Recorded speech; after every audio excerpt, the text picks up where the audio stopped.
ফেরাউন কোনো ব্যক্তি বিশেষের নাম নয়, এটা মিশর সম্রাটদের উপাধি। ফেরাউন শব্দের অর্থ সূর্য দেবতা। ফেরাউন উপাধিধারী সম্রাটরা হজরত ঈসা আলাইহিসসালামের জন্মের ৩০০০ পূর্ব থেকেই মিশর শাসন করে আসছিল। ঈসা আলাইহিসসালামের জন্মের পূর্বেই ১২০০ রাজ সেকেন্দার শাহের হাতে ফেরাউন উপাধিধারী সম্রাটের পতন ঘটে।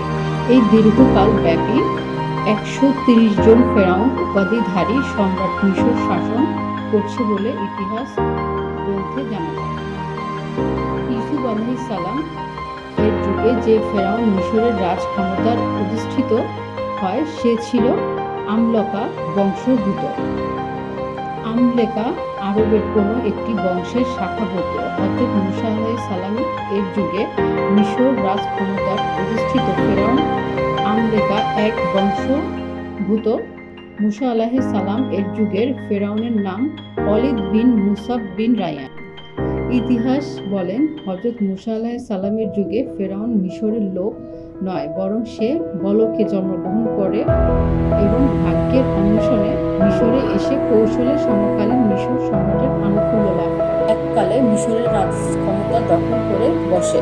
সে দীর্ঘ ৪০০ বছর পর্যন্ত আয়ুষ্কাল পেয়েছিল। এই দীর্ঘ সময় কোনো প্রকার অসুখ বিসুখ পতিত হয় নাই। প্রথম দিক সে ভালো মানুষ হিসেবে পরিচিত ছিল।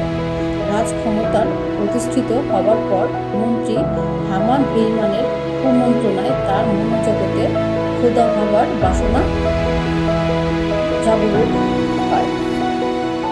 এর পরিমোহন আল্লাহ তাআলা তাকে ৭২ প্রকার রোগ শোক বিপদ আপদ নিপতিত করেন। সে নিজেকে শুধু খোদাই নয়, বরং সবচাইতে বড় খোদা বলে দাবি করে বসে।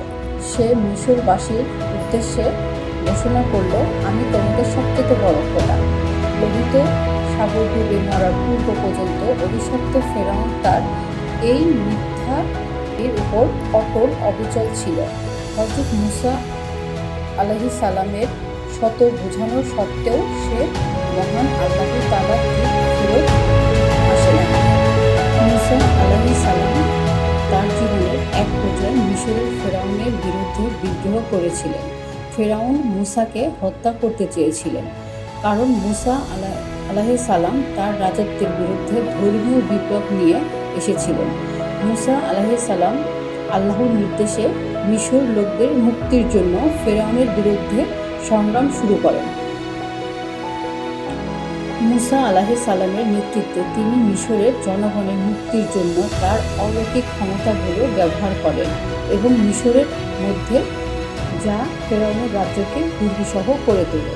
অবশেষে ফেরাউন মুসার পিছু নেওয়ার পর তিনি একসময় মুসাকে তার অনুসারীদের মিশর ত্যাগ করতে অনুমতি দেন, কিন্তু পরে তার সিদ্ধান্ত পরিবর্তন করে তিনি তাদেরকে ধাওয়া করতে দেন। আল্লাহর আদেশে মুসা আলাইহিসসালাম ও তার অনুসারীরা সাগর পার হয়ে বাঁচতে সক্ষম হয়, আর ফেরাউন তার বাহিনী সহ সাগরে ডুবে মারা যান।